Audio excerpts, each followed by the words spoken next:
નમસ્કાર મિત્રો, સ્વાગત છે તમારી આપણી પોતાની યુટ્યુબ ચેનલ ગુજરાતી સાહિત્ય વિદ નિકુંજ યુટ્યુબ ચેનલમાં.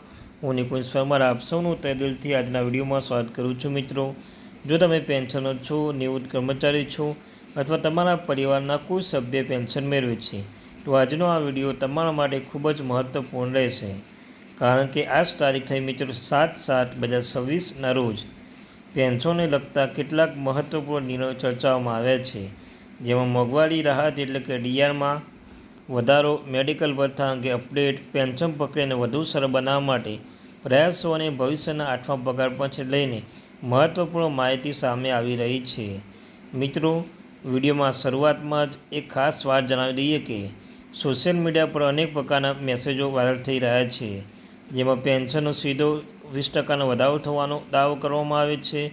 પરંતુ આપણે હંમેશા સત્તાવાર માહિતી આધારે જ વાત કરીએ છીએ, તેથી કોઈ પણ સમાચારને સાચા માનતા પહેલાં સરકારના સત્તાવાર પરિપત્ર અથવા જાહેરનામું રાહ જોવી ખૂબ જ અગત્યનું છે. હવે આપણે વાત કરીએ કે મોંઘવારી રાહત એટલે કે ડીઆર વિશે. તો કેન્દ્રીય સરકાર દ્વારા મોંઘવારી દરે ધ્યાનમાં રાખીને સમયાંતરે પેન્શનોના ડીએ આપવામાં આવે છે. તાજેતરમાં નિર્ણય મુજબ ડીએ 2%નો વધારો મંજૂર કરવામાં આવ્યો છે. મિત્રો, તો જણાવ્યા અનુસાર આ વધારો લાગુ થયા બાદ પેન્શનને ડીએ 58%થી વધીને 60% સુધી પહોંચે છે. જો આ નિર્ણય અમલમાં આવશે તો તેનો લાભ લાખો કેન્દ્રીય કર્મચારી અને પેન્શનધારકો અને સરકારી કર્મચારીઓ મળશે. મિત્રો, સૌથી મહત્ત્વની વાત એ છે કે જો આ વધારો 1 જાન્યુઆરીથી અમલમાં આવે તો ગણવામાં આવશે, તો જાન્યુઆરી લાગુ થયેલા મહિનાનું એરિયસ પેન્શનને ચૂકવવામાં આવી શકે છે. એટલે કે જે વધારો રકમ અગાઉના મહિનામાં માટે બાકી રહેતી હતી તે એકસાથે તેના ખાતામાં જમા થઈ શકે છે.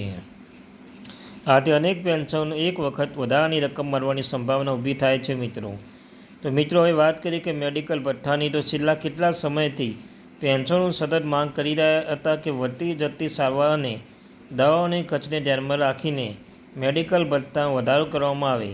તો સરકાર દ્વારા આ મુદ્દે પર હકારાત્મક અભિગમ દાખવવામાં આવ્યો છે અને વિવિધ સ્તરે ચર્ચા ચાલી રહી છે. જે ભથ્થામાં વધારો થાય તો ખાસ કરીને વરિષ્ઠ નાગરિકો પેન્શનરોને મોટી રાહત મળી શકે છે. તો મિત્રો, માત્ર ભથ્થામાં વધારો જ નહીં પરંતુ પેન્શન સંબંધિત પ્રક્રિયાને વધુ સરળ બનાવવા માટે પણ સરકાર અનેક સુધારા અને ફેરફાર કરી રહી છે. પેન્શન સંબંધિત ફરિયાદોનો ઝડપી નિકાલ માટે ઓનલાઈન વ્યવસ્થા વધુ મજબૂત બનાવવામાં આવી રહી છે, જેના કારણે પેન્શનરોને વારંવાર ઓફિસમાં ધક્કા ખાવાની જરૂર ન પડે અને તેમની અરજીનો સમયસર ઉકેલ આવી શકે છે. સૌથી વધુ ચર્ચામાં રહેલો મુદ્દો એટલે કે 8મું પગાર પંચ વિશે વાત કરીએ તો સરકારે 8મા પગાર પંચની પ્રક્રિયા આગળ વધારવા માટે મહત્ત્વપૂર્ણ પગલાં ભર્યા છે. જો આગામી સમયમાં તેની ભલામણો અમલમાં આવે તો માત્ર કાર્યરત કર્મચારીઓ જ નહીં પરંતુ પેન્શનરોને મૂળ પેન્શન અને અન્ય ભથ્થાઓ પર નોંધપાત્ર વધારો જોવા મળી શકે છે. જોકે હાલ તેની સંપૂર્ણ ભલામણો જાહેર થવાની બાકી છે. મિત્રો, હવે ગુજરાત રાજ્ય કર્મચારી અને પેન્શન અંગે મહત્ત્વની માહિતી સામે આવી છે. ગુજરાત રાજ્ય કર્મચારી મહામંડળ રાજ્ય સરકારના વચ્ચે વિવિધ માંગણીઓ લઈને બેઠકો યોજાઈ હતી, જેમાં ફિક્સ પગાર યોજના, કર્મચારી પ્રશ્નો, નિવૃત્ત કર્મચારીઓને હિતો અને અન્ય અનેક મુદ્દાઓ પર ચર્ચા કરવામાં આવી હતી. સરકાર દ્વારા કેટલીક માંગણીઓ સ્વીકારવામાં આવી હોવાનું જાણવા મળી રહ્યું છે અને આવનાર દિવસોમાં કેબિનેટ બેઠકમાં તેના પર અંતિમ નિર્ણય લેવામાં આવી શકે છે. ફિક્સ પગાર યોજના સેવા સમયગાળો ઘટાડવાની માંગ પણ લાંબા સમય ચાલી રહી છે. જો સરકાર આ મુદ્દે હકારાત્મક નિર્ણય લેશે તો ભવિષ્યના નવા કર્મચારીને પણ તેનો સીધો લાભ મળી શકે છે. સાથે નિવૃત્તિ પછી મળતા લાભોને પણ સકારાત્મક પ્રભાવ જોવા મળી શકે છે. મિત્રો, અહીં એક વાત સ્પષ્ટ જરૂરી છે કે સોશિયલ મીડિયા પર ફેલાતી દરેક માહિતી સાચી હોતી નથી. તેથી કોઈ પણ સમાચાર પર વિશ્વાસ કરતા પહેલાં સરકારના સત્તાવાર પરિપત્ર, નાણાં વિભાગ અથવા સંબંધિત વિભાગની વેબસાઇટ પરથી માહિતીની ખાતરી કરવી જરૂરી છે.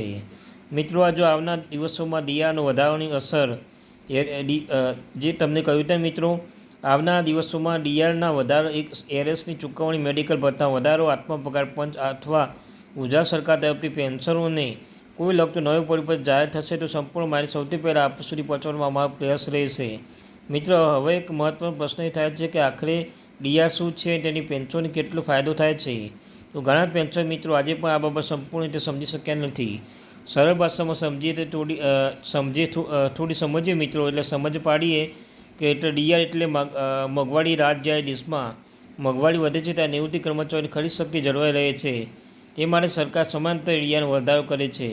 એટલે કે પેન્શનની મળતી માસિક પેન્શન ઉપરાંત મોંઘવારી પહોંચી વળવા માટે આ વધારાની રકમ આપવામાં આવે છે. આ જ કારણે દર વખતે ડીઆરમાં તેનો વધે ત્યારે લાખો પરિવારનો સીધો આર્થિક લાભ મળે છે.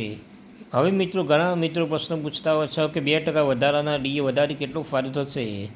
તો મિત્રો તેનો જવાબ દરેક પેન્શન મૂળ પેન્શન પર આધાર રાખે છે.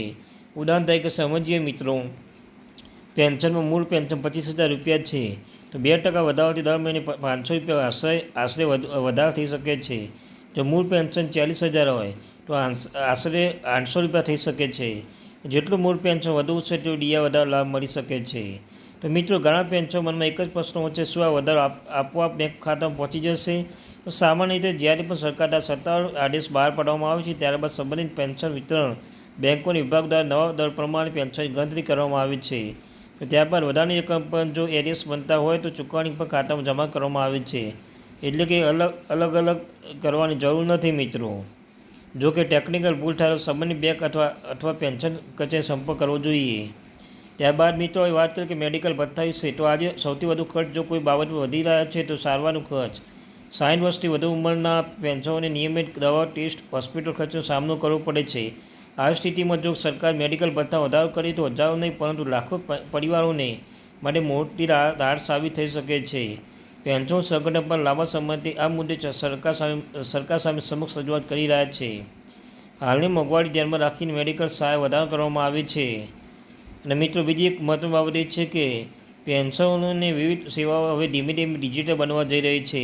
જીવન પ્રમાણપત્ર હોય, પેન્શન સ્ટેટસ હોય, ફરિયાદ નોંધાવવાની પ્રક્રિયા હોય કે પછી અન્ય કોઈ માહિતી મેળવવાની હોય તો પણ મોટાભાગની સુવિધાઓ ઓનલાઈન ઉપલબ્ધ થઈ રહી છે. જેના કારણે વરિષ્ઠ નાગરિકો લાંબા લાઇનમાં ઊભા રહેવાની જરૂરિયાત ઓછી થઈ ગઈ છે. સરકાર પેન્શન પ્રક્રિયા વધુ પારદર્શક, સરળ બનાવવા માટે પ્રયાસ કરી રહી છે. મિત્રો ગુજરાત પેન્શન પણ મિત્રો માટે પણ આવનાર દિવસોમાં મહત્વ બની શકે છે. આ રાજ્ય સરકાર કર્મચારી સંગઠન વચ્ચે સતત ચર્ચા ચાલી રહી છે. વિવિધ ભથ્થા, કર્મચારી માગણી, ફિક્સ પગાર યોજના, નિવૃત્તિ કર્મચારી પ્રશ્નો લઈને સરકાર સમક્ષ રજૂઆત કરવામાં આવી રહી છે. રજૂઆતની મંજૂરી મળે છે તો તે સીધી અસર હજારો કર્મચારીની પેન્શન ઉપર જોવા મળશે. અને આ માહિતી ઉપયોગી લાગી હોય તો વિડીયોને લાઇક કરજો, શેર કરજો અને ચેનલ સબસ્ક્રાઈબ કરી લેજો મિત્રો. તો thank you very much watching a video. આપણી ચેનલ ગુજરાત નિકુંજ ચેનલને સબસ્ક્રાઈબ કરી લેજો.